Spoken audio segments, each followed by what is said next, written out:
would you like to be able to save 80 hours per month in your property search? We have Andrew Rhatigan, and he'll tell us how. He is an Irish property purchase partner.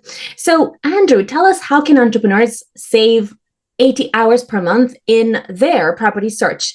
Is the basic idea of hire me. Property Wealth Strategies podcast with Lily Patrascu shares world's most influential property investors, sharing their strategies for making money with property. I think, Lily, it's a pleasure to be here. So I think the best way to describe it is entrepreneurs, business owners, and successful C-suite executives are very good at what they do. And sometimes when you outsource what you do for a living, no one can do it the same way you do. So why people use me is they can spend a lot of time stumbling and fumbling around a busy market, wasting time that they don't need to be wasting. So when people hire me or our firm, we basically are like assassins. We make sure we take the burden from their shoulders, set about finding the deal, and come back to them with the results, which means they can continue to climb the corporate ladder. Thank you. So tell us what we need to know about this method that you have in order to save people time when it comes to their property search. First of all, do you focus in a particular market? Is it just in Ireland? And tell us more about what we need to know around this method that you have. So at the moment, we specialize on the island of Ireland, and a big part of what I want to do with our business is grow it the right way. And the secret sauce is part of what we do. I originally studied psychology, but I also bring forward psychology, sales, and radical candor, which is instead of transacting because someone has a certain budget, we push and prod with the right reasons as to what their motivations are. If it's an investment, we look at risks. If it's for personal reasons, we look at lifestyle. And by asking the questions that people think not to ask themselves until they get the keys, we essentially front load all of the work that would be gotten after the fact, which can sometimes lead to regret, frustration, resentment, fear of overpaying. So we essentially ask the questions that need to be asked as if we're part of the process, but we care enough to ask the question rather than gloss over it. Thank you. What would you say is different versus any other, let's say, property agent that would kind of try to help property wannabes, property owner wannabes to get on the property ladder? What's different from your method and their method? Having been in the business for about 10 years, I think the biggest approach I take is taking everything that people expect estate agents or real estate agents to be and trying to do the opposite. So oftentimes people will pay me to tell them what they shouldn't do. And a big part of why we process or work with people the way we do, people pay us before we found the property. And the reason I do that is sometimes you need me to look you in the eye and say, Lily, this looks like a good deal. The budget seems good, but there's something here I don't like, and here's why. You need me to stick with you until we find the result. So how we differ ourselves is we take everything you can imagine a yes person may be, throw it out the window, and deliver someone who cares enough about you to have a difficult conversation, rather than just take your budget and your money, find you something, and then hope you lose my phone number in the meantime. That's not what I want to do. I want to build for the long term. Wow, that is fascinating. Tell us what are your 10 commandments for someone who wants to invest in property? What kind of things should they be looking at? So I think first and foremost, how you can really inform your next part of the process is actually your property checklist. So before you even enter a market, I would write down all the wants and not wants in your property search. And if it's someone who's looking for a personal residence, we have people internationally that buy in Ireland that may not move back for the next 5 or 10 years. It still applies. Because if you have a burgeoning family now and a growing career, your needs now may change in 10 years' time. So when you work through a property checklist, that very quickly puts your thought process down on a piece of paper. So it gets you very clear on what your hypothesis of what it is you want in your property journey is. Because as we always say, we make plans and God laughs. So when you write things down, you can then take a view to what that means. So first and foremost would be your checklist. Secondly, I would say stakeholder conversations, which is if there's anyone involved, either financially or family-wise, that's supporting you or your significant other, you need to have what I call a safe space conversation, which is a very clear, neutral location where you set out what it is you want to do. You want to give them the platform to be able to talk about their worries, their concerns, their wishes, anything that may come up, and come from a place of understanding rather than defensiveness. So when you do that, even from an investment point of view, I know successful CEOs that may want to invest €1 million in a property, but if they haven't brought their wife into the fold, they haven't had that discussion with their significant other, they feel like they're not part of the process, and that can breed resentment in the future. So we try and give people that opportunity. Thirdly, I would say your risk tolerance. So when you're buying something, I always say to anyone, when it comes to either your budget or financial approval, you have to be very clear on what your tolerance to risk is. And I will always look at the pessimistic side of the equation, which is, let's close our eyes. Now, I don't have an AI augmented reality opportunity to create a terrible outcome, but I can get them to close their eyes and imagine what if the market shifts, what if your lifestyle changes, what if your job changes, whatever it may be. What does this particular investment or money mean to you going forward? But then it gets them to think clearly about, okay, well, if I was going to go all in on this particular deal and the market changed tomorrow, do I have the bandwidth to be able to hold firm, or would I have to make some decisions? And I equate it to people deciding to do something when they're hungry. So we all know, if you go to a shop when you're hungry, you will go to the local gas station, you will pick up a sandwich that you hope was made today, but you can't guarantee it. You eat it, you temporarily feel full, and then you wonder why you did that in the first place. So I try and stop people making those poor decisions ahead of time. So then a fourth or fifth would be communication. I'm a huge believer in communication. And a big part of what we do is updates without any update, which means, hi, Lily, just to let you know, we'd already reached out to that party. We haven't heard anything as yet, but we're on top of it and we want to let you know we're here. That's communication. Communication throughout every process is going to be the cause of and the solution to all of the problems when it comes to any real estate transaction. Oftentimes, lack of communication or miscommunication will cause inter-party problems, as in parties that are buying property, or miscommunications between agents, sellers, the legal part of the process, and everything else in between. After that, I would always say it's important to be aware of what this means for your ongoing property journey. So if you're thinking of buying something as an investment, if you want to assess something on a smaller base, you say, okay, I was going to spend $1 million. Maybe I'll test the waters at a smaller fee, a smaller figure, and see what my appetite is for this particular market, and I live to fight another day. So I think it's important for people to not necessarily diversify too much, but it's a case of really assessing what it is they want to do with their money over a particular life cycle. Much like buying into the S&P, if you go all in on Apple, you're reliant on Apple doing well. Much like any particular localized market, if you're all in one area, let's say offices or apartments or houses or a certain location, you're then going to be reliant on that local market. So I ask people to really ask those questions of themselves as to what they want from either their residential journey or their investment journey. And after that, I'm big into I suppose the personal side of what we do is also networking. I say to anyone, you have to network your ass off. Even if you're extremely busy, I set quotas for at least 15 coffees a month. And the reason I do that is with current clients, past clients, future clients, and my network in general. But that can also facilitate intel. So when you're meeting people and you build a good relationship with them, so if I meet Lily for coffee every couple of weeks and we build a great relationship and I hear about all the events she's been booking, I hear she's just come back from Dubai, we've got a great relationship, and then the time comes where I want some intel. I've built a relationship with you where it's contraflow. You're telling me about your life and what you have going on in your business, and I do likewise. But that can also help when you're understanding deals that come together, because I find properties that never make it to the market because I bought someone a coffee 12 months ago.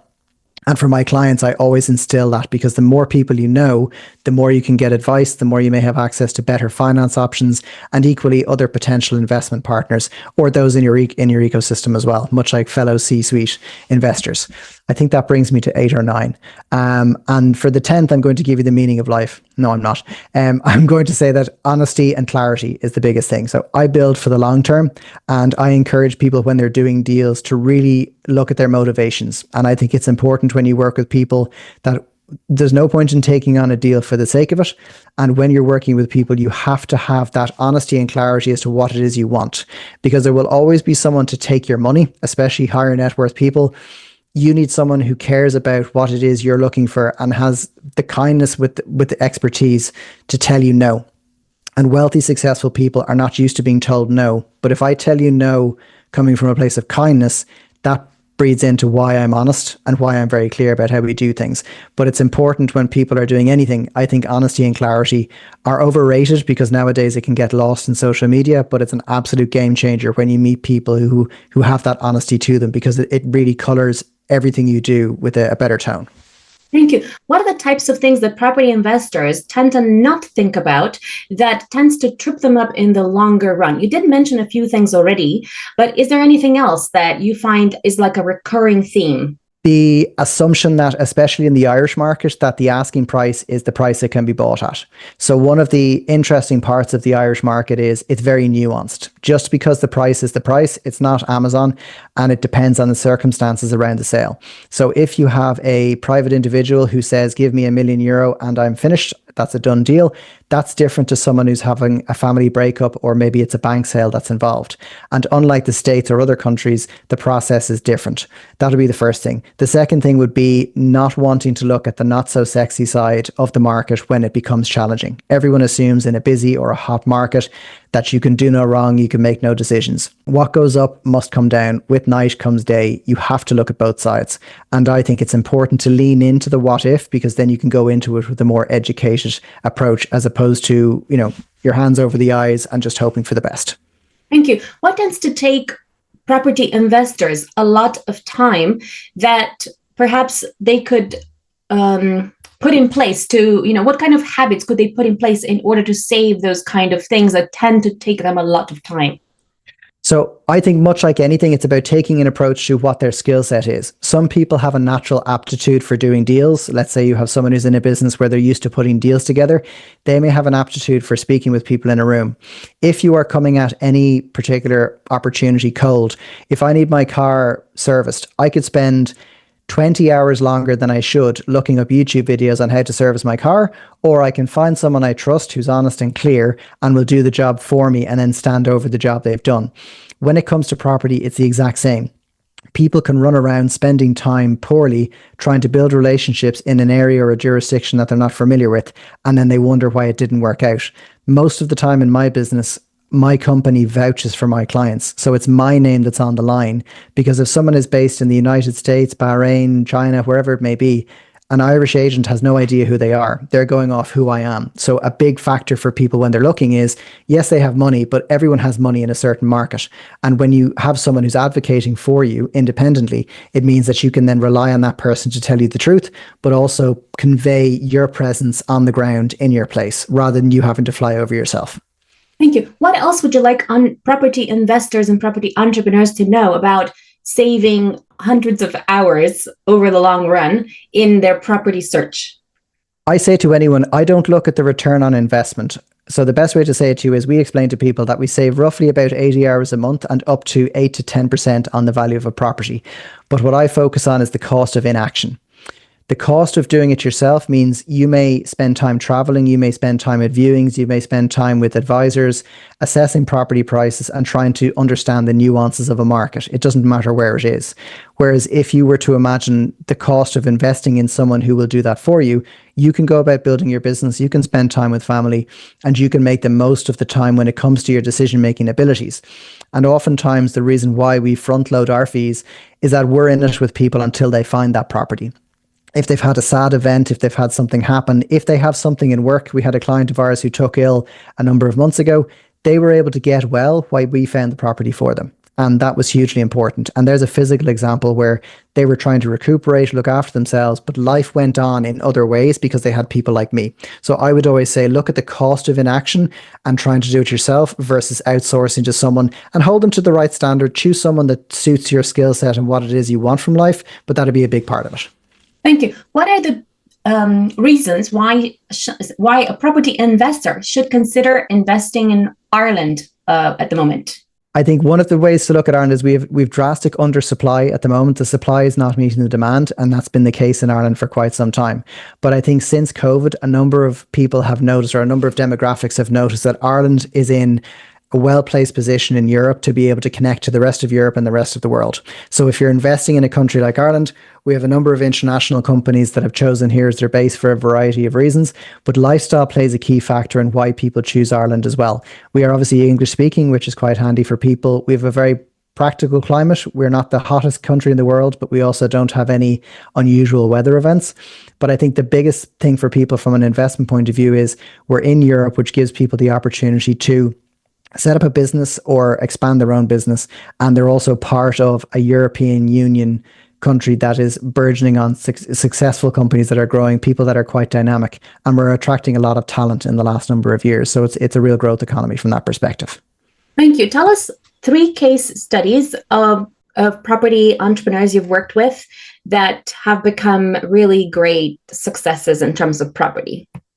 So I think the best way to describe it is what people think they're going to get from us when they start off, as they assume it's a real estate transaction. They assume that they're going to meet me, I'm going to be in a pinstripe suit, I'm going to be wearing a pink tie, I'll drive in a Bugatti, I'll take their money and I'll sell them a multifamily deal somewhere. But it couldn't be further from the truth. I don't like wearing suits for a start. Essentially, the first example would be a very busy couple. They were part of multinational firms, both in large jobs, very, very busy. They'd young children and they'd spent 3 years looking for property. And this was going to be their Irish headquarters for their family, which was a very important decision. They'd gone it alone for quite some time. And being financially minded, one of them was a CFO. They could not understand what it was that I could do that was going to be any different. And they'd been referred to us by a client who was based in Germany and had loved what we did. So I sat down with them. We found the property in less than 5 months and I saved them over €250,000 on the process by understanding the nuances of the seller, the type of property they were buying, the details around a survey and how to get a reduction on the survey price or the work done to the house by putting forward the right argument to the seller and then guiding them from that throughout that very process. So we took them from 3 years searching in the wilderness to under 5 months to get the keys and saved them €250,000, which was fantastic. The second one was we had a family that had tragic circumstances and they really didn't understand how they were going to continue in their property search. They didn't really know what they were going to do or where they were going to go. They'd had a difficult experience, and oftentimes when you're muddied by either sadness or heartache or frustration, it can be very difficult to make the right decisions. So with my background in originally studying psychology, but it's also my disposition, we set aside about 4 to 5 days to be able to sit with them and discuss what they were going through, to give them that opportunity to get it out of their system, which then built trust, but it also gave them an opportunity to deposit their worries or concerns. When they did that, you'd be surprised how clearly they began to think. So they began to see light at the end of the tunnel, and we again sourced them a property. We saved them just under €100,000, and we got it sorted in probably between 5 and 7 weeks. We found the property and we actually got the legals through quite quickly. So that was a great example. And then the third was, I give you an example of a couple who were based in Germany. They were expats. One of them was Irish. They loved Ireland and they felt priced out of the market for a number of years. And being abroad, they just did not understand the dynamics of the Irish market since they left 25, 30 years ago. And we basically transitioned them from being on the cusp of signing a deal for a property that was wholly unsuitable for them. And we found them a property that basically ticked every single box on their lifestyle. We saved them about €85,000. And we've also given them an opportunity to be able to retire there in the next 10 to 15 years. So that was a lovely thing to be a part of as well. Thank you. What would you say makes people sometimes choose properties that are totally unsuitable for them? 2 reasons. Wishful thinking, as in it's like finding a partner and they're nothing that you want right now, but you think you can mold it into the perfect partner. So, let's say my wife and I are together 20 years. She met someone who may not have the best fashion sense, but she saw potential and she molded me into the person that you see now. That's what she'd like to tell you. But with property, people don't look at it with eyes wide open. They think that they can change something that may not be changeable, or they think they know better based on current circumstances. So if I was a busy professional and I had no children and I say, well, this is the perfect apartment for me, it's going to suit me, it's in the city centre, nothing's ever going to change, I'm never going to fall in love and have children. People then make the decision, obviously they fall in love, they have children, and that changes the dynamics. So a big part of the mistakes people make are they don't look at it clearly, but they also assume that it's okay for now, as opposed to looking at the what if. And again, those are 2 words that can be a game changer. Even if you're just confirming what you're doing is correct, rather than glossing over something that seems small now, it's much like scratching at a wound. That wound is just going to get bigger and bigger the more you scratch on it. And when you get the keys, you want to love the property more than ever or have it suit your requirements more than ever, because if you don't, resentment will creep in. Thank you. What other mistakes do property investors make when choosing a property? They go too quickly. They do a deal for the sake of doing a deal. And they choose the wrong location because it seems like it's money well spent, as opposed to, we have a phrase here, I don't know if you've ever heard it, which is buy the smallest house on the best street, as opposed to the largest house on the worst street. They're 2 different transaction types, but I always say to anyone, if you have the budget to wait for an area to improve, that's something you can do. But if you have someone that wants to put their money to work quickly, or they want to buy something that if the market shifts will hold its value, you need to think differently.